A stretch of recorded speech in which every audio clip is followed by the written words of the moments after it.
Everyone, আজকে একটা অন্যরকম ভিডিও নিয়ে চলে এলাম। আমার পাশে যে মানুষটি দাঁড়িয়ে আছে স্মৃতিকণা দিদি থাকে কিন্তু একদম কলকাতায় নাই, আউট অফ ইন্ডিয়া। দিদি 5 দিনের জন্য কলকাতায় এসেছে নিজের ভীষণ অনেক দরকারি কাজে, তার মধ্যে আজকে চলে এলো আমার বাড়িতে দেখা করতে। আমি ভাবলাম তোমাদের সাথে এই আনন্দ ঘন মুহূর্তটা শেয়ার করি। দিদি তুমি বলো কোথায় থাকো? এই আমি ইউএসএ তে থাকি, হিউস্টনে, টেক্সাসে। আমি এসেছি only for 5 days।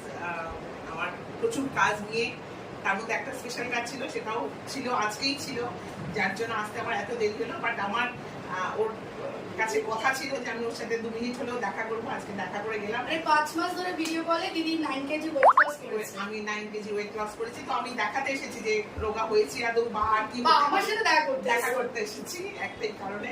আর দিদি প্রচুর গিফটস দিয়ে এসেছে। থ্যাংক ইউ বলবো না দিদিকে, এভাবেই তোমরা আমার পাশে থেকো।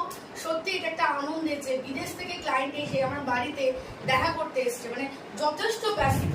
শুধু এটা এত ভালোবাসা যে আমি পাবো, এত সামান্য মানুষ আমি সত্যি ভাবতে পারিনি। সবাইকে অনেক ভালোবাসার thank you, special thank you আমার দিদিটা। Thank you.